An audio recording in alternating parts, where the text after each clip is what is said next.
안녕하세요. 자, 오늘 조리원리 이제 모의고사 보도록 할 거고요. 조리원리 같은 경우에는 2교시 문제로 들어가게 돼요. 그래서 2교시 문제에서는 2교시에도 시험지가 이제 2교시에는 백문항이 나와요. 백문항이 나오게 되는데 첫 번째가 식품학하고 조리원리 이렇게 해서 여기 이제 식품 미생물까지 포함이 되는 거예요. 식품학, 조리원리, 식품 미생물에서 식품 미생물 같은 경우에는 3문제 정도가 나와요. 그래서 대략 뭐 이제 18, 19문제 정도씩 해서 쭉 뭐 여기까지 포함시키면 18문제 정도? 그리고 식품 미생물 4문제 이렇게 해서 이쪽에서 40문제가 나오게 되는 거고요. 그 다음에 단체 급식하고 그 다음에 뭐 식품 이제 위생이라든지 그 다음에 법규 그 다음에 경영, 식생활 관리 이 파트로 해서 이제 60문항 해서 총 220문제가 나오는 거죠. 그래서 바로 조리원리 부분인데 특히 작년 같은 경우에는 여러분들도 공부하시다 보시면 아시겠지만은 식품학하고 조리원리하고 경계가 굉장히 애매해요. 그래서 이거 식품학 시간에 했던 건데 저거 조리원리 시간에 했던 건데 아마 이런 문제들이 왔다 갔다 할 거예요. 그리고 조리원리 같은 경우에도 이제 여기 식품학에 해당이 되는 베이스가 있어야지 조리원리를 이해하기가 훨씬 쉬워요. 그리고 시험 문제가 우리가 100문제 주어지는 시간을 100분간 주는 게 아니라 훨씬 짧게 주어지거든요. 그래서 그렇게 시험 문제가 어렵진 않아요. 그래서 정확하게 요점 파악에 해당이 되는 것들을 보시고 감이 아니라 이제 우리가 공부하는 이유가 이론 베이스를 알자라는 거잖아요. 그래서 같이 적용하시면 될 것 같아요. 그래서 식품 미생물 같은 경우에는 3문제, 4문제 정도가 나오는데 이 부분에 해당이 되는 것들도 주로 이제 발효 균주 이러한 것들을 물어요. 그래서 제가 조리원리 들어갈 때 김치에 관련된 균주다, 요구르트에 관련된 균주다, 치즈에 관련된 균주다 그러면은 그거 기억해 놓으시면은 식품 미생물 문제도 풀 수 있어요. 그래서 여기는 이제 작게는 3문제, 많게는 4문제 이 정도로 나온다라고 보시면 되는데 일단은 여러분들 그 1교시 문제가 120문제, 2교시 문제가 100문제, 220문항이잖아요. 전체 220문제에서 60%를 맞아야지 합격에 해당이 되는 거고요. 각각 1교시의 첫 번째 과목, 1교시의 두 번째 과목, 2교시의 첫 번째 과목, 2교시의 그러니까 네 번째 과목 그래서 이 크게는 4단락으로 보는 거예요. 각각의 과목마다의 40%라는 과락이 있어요. 그러니까 아무리 여기서 100점, 여기서 100점, 여기서 100점 다 맞았어요. 다 맞았다고 하더라도 식품학 따로 조리원리 따로 보는 게 아니라 이걸 그냥 하나의 시험지로 보는 거예요. 식품학, 조리원리, 식품미생물에 해당이 되는 40문제짜리에서 최소한 40%는 맞아줘야 되는 거예요. 그런데 여기에서 내가 40%면 16문제잖아요. 근데 나머지 것 다 맞았는데 여기에서 내가 15문제를 맞았어. 그럼 떨어지는 거예요. 그래서 각 과목당은 반드시 40% 이상을 맞으셔야 되고 전체 합격에 해당이 되는 것은 60% 되는 거다라고 보시면 될 것 같아요. 그래서 자 이제 조리원리 들어가도록 할게요. 첫 번째 시간이니까 마찬가지로 제가 여러분들께 드렸던 프린트물 꺼내놓고 나서 이쪽 챕터에서의 핵심은 이거구나 라는 정도는 짚어보면서 들어가도록 할게요. 그래서 조리원리는 대략 한 20문제 정도로 생각하시면서 같이 보도록 할게요. 1번 보시면은 자 여러분 1페이지 봐보세요. 1페이지 제가 드렸던 프린트물 1페이지를 같이 보시면은 조리원리의 개요라고 했잖아요. 그래서 조리의 목적, 그 다음에 계량법, 열과 조리, 조리 조작법 이렇게 크게 4가지로 나누었어요. 그러면은 1번에 나와 있는 문제, 자 문제 1번하고 같이 볼게요. 조리 목적에 대한 설명이다. 옳지 않은 것은? 라고 물었죠. 호화, 연화 등으로 소화율이 증가가 된다. 맞아요. 그 다음에 식품 중에 영양소의 손실과 파괴를 좀 더 방지하고자 한다. 풍미, 외관의 증진으로 식욕을 증진시키고 좀 더 좋은 식품의 기호성을 높이고 싶다. 식기, 썰기 등을 통해서 독성분을 제거하고 무독 처리해서 식품의 안전성을 높이고 싶다. 맞죠? 그리고 5번에 보시면은 건조법, 수분을 날리고요. 당장법, 설탕을 이용해서 수분을 뺏어오고요. 염장법, 소금을 이용해서 수분을 뺏어오는 거예요. 자유수 부분을. 그래서 바로 이거는 수분 활성도에 해당이 되는 것을 우리가 AW라고 하잖아요. 이거에 해당이 되는 것을 낮춤으로써 건조, 당장, 염장 해당이 되는 것은 수분 활성도를 0.6 아래로만 낮추면은 모든 미생물의 증식을 억제시킬 수가 있어요. 그래서 바로 이거는 결국은 우리가 수분 부분에서 자유수 부분에 해당이 되는 것을 제거를 하는 거겠죠. 그래서 자유수 부분을 바로 저하시킴으로써 저장성을 향상시킨다라고 하는 거고요. 여기서 여러분들 하나 참고로 알아놓으실 게 뭐냐면은 초절임법 같은 경우에는 초절임법은 얘도 오랫동안 저장하기 위한 방법이 맞는데 얘는 자유수 부분이 아니라 바로 pH를 낮춤으로써 세균이 좋아하는 pH 범위를 벗어나 버리는 거예요. 그러니까 초절임법은 원리가 다르다라고 보시면 될 것 같습니다. 자, 그래서 이 내용이고요. 2번 보시면은 조리 후의 현상과 그 원인이 옳게 설명된 것은 그랬어요. 자, 돼지고기 편육을 만들었는데 누린내가 났대요. 자, 이거는 고기를 삶은 후 생강을 넣었다라고 했는데 생강을 나중에 넣게 되면은 고기가 익은 다음에 생강이 들어가게 되면은 생강 냄새 때문에 누린내가 덜 나요. 이건 잘 넣은 거예요. 그래서 편육에서 누린내가 났다라는 것은 생강을 처음부터 넣어버렸기 때문에 그런 거예요. 생강은 나중에 들어가야 돼요. 그 다음에 소고기 장조림이 질겨서 찢어지지 않았다라고 했었는데 장조림 만들 때도 먼저 고기를 익힌 다음에 간장이 나중에 들어가야 돼요. 근데 처음부터 간장이 들어가 버리게 되면은 소고기 너무 질겨서 찢어지지 않아요. 자, 익힌 후 간장을 넣고 졸였다. 이건 잘 만드는 방법에 해당이 되는 거고요. 생선구이가 석쇠에 붙어서 잘 떨어지지 않는다라고 했는데 석쇠를 달구지 않고 생선을 올렸기 때문에 얘가 들러붙어 버린 거예요. 그래서 들러붙지 않게 하려면은 석쇠를 달군 다음에 생선을 올려야 되겠죠. 오이 소박이 초록초록 오이 클로로필이었던 것이 누렇게 변했대요. 바로 익으면서 유기산이 작용을 하게 되면서 우리가 초록색이 되는 것은 이거잖아요. 클로로필에 해당이 되는 것은 가운데 마그네슘 이가 이온을 갖고 있는 포르피린 링 구조예요.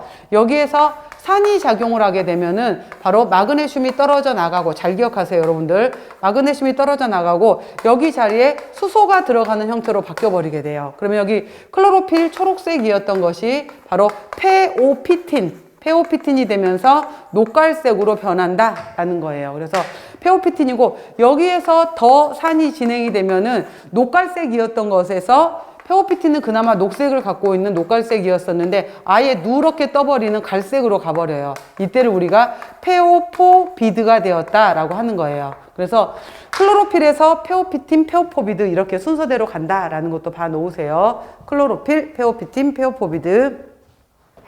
도넛에 기름이 다량 흡수가 되었다라고 했는데 도넛의 경우에는 여러분들 도넛은 튀김에 해당이 되는 것들 중에서 가장 온도가 낮은 데서 튀겨요. 150에서 160도씨에서 튀기게 되는데 우리가 튀김이라는 것도 적당량의 기름이 들어와야 되는데 너무 이거보다 더 낮은 온도에서 튀겨버리잖아요. 그럼 기름이 너무 많이 들어와 버려요. 그래서 낮은 온도에서 튀겼기 때문에 기름이 흡유가 되는 거예요. 그래서 높은 온도에서 튀기게 되면 오히려 기름이 덜 들어와요. 답은 4번이었고요.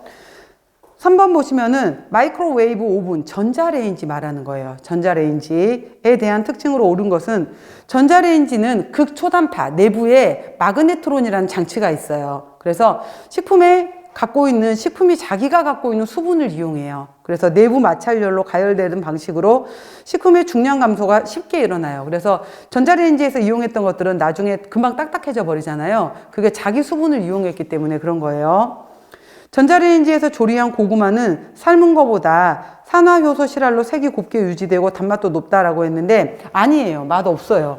고구마의 경우에 우리가 특히 이 고구마 얘기가 나오게 되면은 군고구마로 만든 것이 제일 같은 고구마라도 쪘느냐 튀겼느냐 구웠느냐 했을 때 군고구마가 제일 당도가 높거든요. 그 이유가 60에서 65도씨 정도에 노출이 되었었을 때 고구마가 가지고 있었던 베타 아밀라제가 작용을 하게 되면서 이거에 의해서 가장 단맛이 많이 일어나게 돼요. 그래서 바로 이제 군고구마는 이 정도 온도에서 노출이 되었을 때 제일 달고 맛있는 거예요. 근데 전자레인지는 온도 조절이 안 돼요. 온도 조절이 안 되기 때문에 순식간에 60에서 65도씨를 통과해서 더 높은 온도로 올라가 버리기 때문에 익을 수는 있지만 단맛은 없어요. 부족해요. 그래서 바로 군고구마 같은 경우에 나오면은 베타아밀라제는 60에서 65도 이렇게 보시면 돼요. 그 다음 보시면은 그래서 2번도 틀렸고요. 극초단파가 유리, 도자기, 종이, 합성수지 등을 통과하는 성질을 가지기 때문에 그릇에 담은 채로 요리가 가능하다. 맞아요. 그래서 바로 투과하는 성질을 가지지 않는 금속 용기는 사용할 수가 없어요. 반대로 금속 용기 사용 불가라고 써놓으세요. 금속 용기 사용하면 어떻게 돼요? 불꽃 튀고 난리 나잖아요. 그래서 바로 투과를 하지 못하는 것들은 사용하면 안 되는 거. 육류 조리 시 갈변 현상이 일어나지 않는 장점이 있다. 여러분들 고기가 노릇노릇 갈색으로 맛있게 익어줘야 되는데 회색 빛깔이라고 생각해 보세요. 맛없잖아. 그래서 갈변이 일어나지 않는 것을 오히려 장점으로 보는 게 아니라 단점으로 봐야 되는 거예요. 다량의 식품 쉽게 조리할 수 있다. 전자레인지 단체급식용이라고 해서 크지 않아요. 다 똑같아요. 그래서 더 크게 만들 수도 없어요. 마그네트론 장치 때문에. 그래서 다량의 식품은 이용할 수가 없죠. 자, 정답은 3번. 다음 4번 문제. 전분 문제에서 여러분들 바로 노화, 호화, 호정화, 당화 굉장히 중요해요. 보시면은 여기 노화에 관련된 문제잖아요. 노화 같은 경우는 꼭 기억하셔야 되는 것이 뭐냐면은 먼저 온도에 따라서도 노화가 일어나고요. 수분에 따라서도 노화가 일어나게 되고요. 이러는데 온도는 노화가 쉽게 일어나는 온도는 0에서 60도씨 사이에서 제일 많이 일어나요. 여기 사이에서. 그 중에서도 0에서 5도, 냉장고 온도일 때 가장 노화가 잘 일어나죠. 그래서 노화를 나는 억제하고 싶어 라고 하게 되면은 아예 60도씨 이상으로 저장을 하는 거예요. 이게 보온밥솥이 되겠죠. 아니면 온장고가 되는 거고요. 아니면 나는 0도 아래로 갈 거야 라고 하게 되면 아예 냉동 보관해 버리는 거. 그래서 0에서 60도씨 범위가 제일 잘 일어나요. 그래서 온장, 보온으로 가든지 아니면 냉동으로 가버리든지 냉장 보관하면 안 돼요. 오히려. 수분 함량 30에서 70% 혹은 30에서 60%까지도 얘기하는데 여기 있었을 때가 제일 노화가 잘 일어나요. 그렇다고 해서 수분을 70% 이상으로 주자니 모두 다 죽처럼 만들어 버릴 수는 없잖아요. 그래서 이 방법을 선택하는 것보다는 수분 함량을 15% 아래로 날리는 방법을 많이 선택을 하게 되는 거예요. 그래서 바로 라면, 건빵, 비스켓, 그 다음에 뭐 이런 것들 전부 다 수분 함량을 15% 아래로 날려버리는 방법을 선택하게 돼요. 봐보세요. 동결하게 되면은 냉동시켜 버리게 되면 노화가 억제된다. 맞아요. 그 다음에 자, 산성 중에서 염류 중에서 산성하고 알칼리성이 있게 되는데 산하고 알칼리성에서 알칼리성은 노화를 억제하면은 산성은 노화를 촉진하는 인자예요. 그래서 우리가 밥을 가지고서 김밥을 만들었고 초밥을 만들었다라고 하게 되면 식초가 들어간 초밥이 더 쉽게 딱딱해져요. 그 이유가 산이 들어가게 되면은 노화가 진행이 더 빨리 된다라는 거예요. 그래서 산은 노화를 촉진한다. 맞아요. 60도씨 이상에서 노화가 일어난다. 아니에요. 60도씨 이상에서는 오히려 노화가 억제가 돼요. 보온밥솥. 그 다음 아밀로펙틴이 함량이 많을수록 노화가 억제된다라고 했었는데 이것도 잘 기억해 놓으셔야 돼요. 자, 우리가 아밀로즈하고 전분에서 아밀로펙틴이 있게 되는 건데 아밀로즈는 이렇게 일자 형태로만 되어 있는 거고 아밀로펙틴은 가다가 이렇게 가지를 갖고 있는 것들이잖아요. 그러면 일자로만 되어 있는 이것은 포도당 해당이 되는 글루코즈 결합이 알파1사로만 결합이 되어 있는 거고요. 아밀로펙틴은 이러한 분지가 있는 곳에서는 알파16도 가지고 있는 거잖아요. 그래서 1사와 16을 다 같이 갖고 있는 것이 아밀로펙틴 구조에 해당이 돼요. 얘는 일자 구조이기 때문에 호화도 빨라요. 그 다음에 얘는 노화도 빨라요. 방해가 없기 때문에. 아밀로즈는 호화도 빠르고 노화도 빠르다라는 거예요. 아밀로펙틴은 가지를 갖고 있기 때문에 호화도 상대적으로 느려요. 그리고 우리가 같은 떡이라고 하더라도 백설기하고 찹쌀 인절미 생각해 보세요. 백설기는 쉽게 딱딱해져 버리는데 찹쌀 인절미는 훨씬 더 촉촉하고 쫀득거려요. 그게 바로 아밀로펙틴 구조로 이루어져 있는 찹쌀 구조를 갖고 있기 때문에 얘는 노화도 억제가 된다라는 거예요. 이거 잘 물어보니까 꼭 기억하시고요. 자, 그래서 아밀로펙틴 함량이 많을수록 노화가 억제가 된다. 맞아요. 수분 함량이 15% 이하일 때 노화가 억제된다. 맞아요. 그죠? 그래서 노화 문제 잘 물어보니까 알아놓으시고요. 4번에 3번.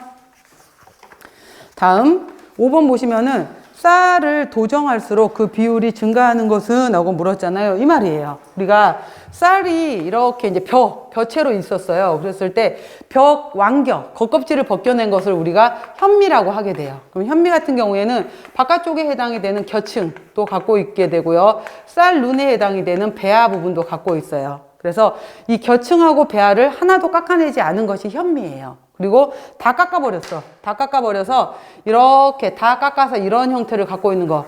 제가 분홍색으로 그리는 이 형태만 갖고 있는 것을 우리가 백미라고 하게 돼요. 백미. 그래서 이렇게 되는 건데 겨층하고 배아 부분에 영양가가 사실 많이 있어요. 겨층에 여러 가지 섬유소, 단백질, 그 다음에 무기질, 그 다음에 뭐 지방 이런 것들, 티아민 이런 것들도 겨층하고 배아 부분에 많거든요. 쌀룸 부분에 특히 비타민 B1이 많고 그래서 요즘은 웬만하면 현미로 먹잖아요. 그리고 밥솥들도 다 이제 집에 있는 밥솥도 다 압력밥솥이고 이러다 보니까 그래서 안에서 밖으로 그럼 좋은 건 뭐야? 라고 하게 되면은 많이 깎아서 이렇게 백미 형태로만 들어있다 라고 하게 되면은 안으로 들어오게 될수록 탄수화물만 많아져요. 탄수화물만 많아지면은 거칠지가 않아 입에서. 훨씬 단맛도 좋아지고 물성도 좋아지고 그래서 그러는 거지만은 영양가 상으로 봤었을 때는 겨층하고 배아가 있는 것이 더 좋다라는 얘기예요.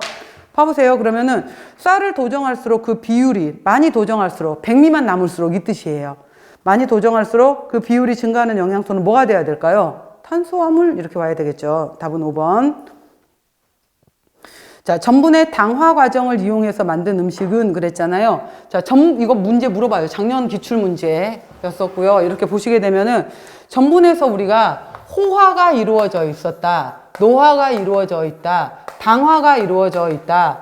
호정화가 이루어졌다. 전분에서의 겔화가 이루어졌다. 이 정의가 무엇인지를 알아야 되겠죠. 그러면은 호화는 뭐냐? 물, 열이 들어가서 익은 거예요. 그럼 물과 열이 들어가면서 익은 게 뭐냐? 쌀에서 밥이 되고, 쌀에서 떡이 되고, 밀가루에서 빵이 되고, 그죠? 이러한 것들은 다 호화라고 볼 수가 있어요. 그 다음에 노화는 뭐냐라고 하게 되면은 호화가 됐던 알파, 전분에 해당이 되는 것들이 다시 수소결합이 이루어지면서 다시 베타 상태처럼 바뀌려고 하는 것들. 그래서 딱딱해져 버린 밥, 딱딱해져 버린 떡, 이러한 것들을 우리가 노화다 이렇게 얘기를 하겠죠. 당화는 뭐냐? 우리가 밥알 자체를 입에 넣었을 땐 단맛이 안 나요. 감자 자체를 입에 처음에 넣었을 땐 바로 단맛이 안 나요. 근데 삼키지 말고 침으로 계속해서 10번, 20번 씹어보게 되면 단맛이 나요, 밥에서. 이거는 바로 전분을 효소나 산, 이런 것들을 이용해서 당으로 분해를 시키게 되면은 단맛이 엄청나게 많아지게 돼요. 이걸 우리가 당화라고 하는 거예요. 그래서 바로 이 효소에 들어가는 거에 베타아밀라제, 알파아밀라제, 글루코아밀라제 이런 것들이 들어가는 거예요. 그래서 단맛이 많이 생겨나는 거. 전분은 아까 제가 이렇게 그랬잖아요. 아밀로즈, 아밀로펙틴이 된다라고 했었는데 이러한 포도당들이 수십 개, 수백 개가 결합되어 있는 형태잖아요. 이거 전체가 다 이렇게 길게 사슬로 연결되어 있었을 때는 당장은 단맛이 안 난단 말이에요. 근데 이거를 끊어서 하나나 두 개짜리로 끊어놓게 되면 단맛이 확 일어나게 되는 거죠. 그래서 바로 그거를 우리가 당화라고 하는 거예요. 호정화는 뭐냐? 이거는 고온이고요. 건열이에요. 그래서 얘는 바로 누룽지가 됐다거나 아니면 토스트가 된다거나 아니면 팝콘이 된다거나 그러니까 즉 이거는 이미 만들어진 밥에서 누룽지가 된 것, 이미 만들어진 식빵에서 토스트가 된 것, 그 다음에 옥수수 같은 경우에 물 넣지 않고 뻥이요 커지는 거. 그래서 물 없이 바로 이제 될 수 있는 것을 우리가 호정화라고 한다라는 거예요. 계란은 뭐냐? 호화되었던 것을 냉각을 시켰더니 겔화가 이루어진 거예요. 겔화가 이루어진 건데 바로 흐를 수 있었던 졸 같은 거에서 흐르지 못하는 겔 형태로 바뀐 거예요. 근데 이걸 모두 다 일어나는 것이 아니라 바로 이제 아밀로즈에 해당이 되는 것들의 엉김성으로 인해서 일어난다라고 해서 대표적인 것이 바로 묵이 되는 거예요. 그래서 도토리묵, 메밀묵, 청포묵, 이러한 동부묵 이렇게 해서 이러한 묵에 해당이 되는 것들이 흐를 수 있었던 뜨거울 때는 죽처럼 보였어요. 근데 얘를 냉각을 시켰더니 겔처럼 묵이 되었네. 이걸 겔화라고 하는 거예요. 그래서 호화, 노화, 당화, 호정화, 겔화 이건 잘 물어보니까 잘 알아 놓으셔야 돼요. 자, 여러분들 1페이지 봐보세요. 프린트물 1페이지 보시면은 거기 밑에 보시면 공류, 서류, 두류의 조류에서 공류 자, 안으로 들어갈수록 백미로 갈수록 탄수화물 소화율은 높아진다. 대신 껍질, 곁 쪽에 있었던 단백질, 비타민, 무기질은 낮아진다. 이 얘기예요. 그 다음에 맵쌀하고 찹쌀이 있는데 맵쌀은 아밀로즈가 20이라면 찹쌀은 아밀로펙틴만 100%예요. 그래서 아까 제가 찹쌀이 아밀로펙틴이 많기 때문에 얘가 노화가 억제가 된다라고 했었잖아요. 그 얘기예요. 그 다음에 각 곡류의 대표적인 단백질 오리제닌, 호르데인, 글루텐 이란 것들이 있고요. 넘겨보세요. 밥 짓는 원리 써놨고요. 떡 같은 경우에도 쪘느냐, 시루에 넣어서 쪘느냐, 수증기로, 아니면은 떡매를 이용해서 쳤느냐, 치는 떡, 끓는 물에서 삶아내느냐, 아니면은 기름을 두르고 지져내느냐, 지지는 떡, 이렇게 해서 찌는 떡, 치는 떡, 삶는 떡, 지지는 떡, 이렇게 나누기도 해요. 그 다음에 전분에서 호화, 베타 전분이 물, 열이 들어가면서 알파로 가는 것을 호화라고 한다. 호화는 뭐가 더 쉽냐? 아밀로즈가 전분 입자가 클수록이에요. 여러분들 전분 입자가 큰 것이 호화가 더 잘 돼. 감자하고 쌀하고 같이 익혀서 너 찐감자로 먹을래? 밥으로 해서 먹을래? 라고 할 때 시간이 누가 더 짧아? 라고 하게 되면 감자 고구마 익히는 시간이 더 짧아요. 왜? 전분 입자가 커서 훨씬 더 열의 반응을 더 많이 받아요. 자, 전분 입자의 크기가 클수록이에요. 그 다음 불려놨던 것들, 수침, 온도가 높을수록 이런 것들. 하지만 산, 설탕, 지방은 호화를 방해한다라는 내용도 있고요. 자, 노화는 알파화 되었던 전분이 다시 베타 상태로 되돌아가려고 해. 굳으면서 딱딱해진다. 다시 수소결합이 이루어지는 거예요. 자, 노화 속도가 빠른 것, 아밀로즈일수록 온도 0에서 60도, 그 다음에 수분 함량 30에서 70%일 때. 그래서 아까 제가 노화를 방지하는 조건, 수분을 조절하든지 온도를 조절하든지, 그다음에 설탕을 이용하거나 유화제를 이용하게 돼도 유화제, 모노글리세라이드, 디글리세라이드 같은 경우는 바로 수소결합이 되는 것을 방해하더라라는 내용도 있어요. 유화제는 보통 빵에서 많이 사용해요. 호정화, 건열, 고온, 미숫가루, 뻥튀기, 누룽지, 루 이러한 것들. 당화 과정, 자, 전분을 이용해서 산이나 효소를 통해서 단맛을 만들어내는 거예요. 식혜, 조청, 엿, 고추장, 콘시럽에 이용한다라고 했고요. 계라에는 바로 호화가 일어난 다음에 냉각을 시켰더니 겔레이션이 됐다. 이건 아밀로즈의 옮김성이다 라고 해서 바로 도토리묵, 메밀묵, 청포묵 이렇게 설명했던 거예요. 자, 교재 봐보세요. 문제 보시면은 6번에 그래서 전분의 당화 과정을 이용해서 만든 음식은 하고 물었잖아요. 정답은 몇 번이 돼야 될까요, 여러분들? 4번이 돼야 되겠죠. 증편은 떡은 호화, 흰죽은 호화, 식빵도 호화, 뻥튀기는 호정화. 그죠? 그래서 당화 과정이 된 것은 콘시럽이다. 옥수수 전분을 시럽으로 만든 거예요. 7번. 제빵, 제과 시 다음과 같은 역할을 할 수 있는 재료는 하고 물었잖아요. 기포를 만들어서 팽창제 역할을 한다. 흰자로 머랭을 쳐주면 돼요. 가열에 의해서 응고됨으로써 구조를 형성하는 글루텐을 돕는다. 단백질 자체, 달걀 자체가 응고가 돼요. 지방을 유화 분산시켜서 조직이나 질감을 좋게 한다. 난황, 계란 노른자를 말하는 거예요. 자, 이러한 역할, 팽창제 역할을 한다. 응고제 역할을 한다. 그 다음에 지방을 유화시킬 수 있다. 달걀 이야기예요. 3번. 8번. 곡류에 대한 설명으로 옳지 않은 것은 보리, 단백질은 호르데닌이라고 한다. 호르데인, 호르데닌이에요. 맞아요. 보리에 비타민 B는 있는데 비타민 C는 없어요. 그래서 2번이 틀린 거고요. 쌀 단백질은 오리제닌이라고 한다. 라고 했고요. 메밀에 들어있는 혈관의 저항성을 강화시키는 성분은 루틴이라고 한다. 맞아요. 쌀도 그렇고요. 보리도 그렇고요. 제일 부족한 단백질을 제1 제한 아미노산이라고 하잖아요. 그 첫 번째가 리신이에요. 리신. 그 밖에 트레오닌, 트립토판 등이 있다라고 했어요. 옥수수 제인에서 제일 부족한 건 트립토판이었잖아요. 그래서 전체적으로 곡류는 리신, 트레오닌, 트립토판이 부족한 편이에요. 그래서 우리가 콩밥 먹었을 때 콩이 리신을 채워주더라. 우리나라가 삼면이 바다기 때문에 생선을 먹으면 생선이 리신을 채워주더라. 이런 말이 있었던 거예요. 리신. 다음 9번 보시면은 이제 감자 문제예요. 점질 감자와 분질 감자를 구별하기 위해 사용되는 식용가에 대한 설명으로 옳은 것은 그랬는데 점질 감자는 그 딱딱한 감자예요. 약간 단단한 감자여서 감자를 반 쪼갰을 때 가운데 약간 딱딱하게 심지가 있는 거. 약간 노란색 있는 거고요. 분질 감자는 쪘을 때 껍질이 벗겨지면서 이 분이 터져 나오는 보실보실한 감자 있잖아요. 그걸 분질 감자라고 해요. 그래서 단백질 양이 많으면은 자 식용가 교재로 볼까요? 제가 프린트물로 볼까요? 프린트물로 서류 부분에서 3페이지 봐보세요. 감자 단백질은 튜베린, 그 다음에 감자의 유독 성분은 솔라, 햇빛이 났을 때, 빛이 비쳤을 때, 솔라가 태양이란 뜻이라 그랬어요. 솔라닌, 감자가 썩기 시작하면 생기는 독성물질 셉신, 이거 따라 놓으시고요. 감자는 깎아놓게 되면 색깔이 까맣게 갈색으로 돼버려요. 자, 바로 감자 아미노산, 기질인 티로신에 모노페놀 옥시다제, 티로시나제라는 산화효소가 작용을 하게 되면은 멜라닌이라는 갈색 물질이 만들어진다라는 거예요. 그럼 나는 이 갈변을 막고 싶어. 껍질 많이 벗겨놨어. 그럼 이걸 물에다가 담가 놓던지 아니면 익혀버리던지 아니면 아황산 용액이나 비타민 C 같은 거에다가 좀 넣어놔라 라는 거예요.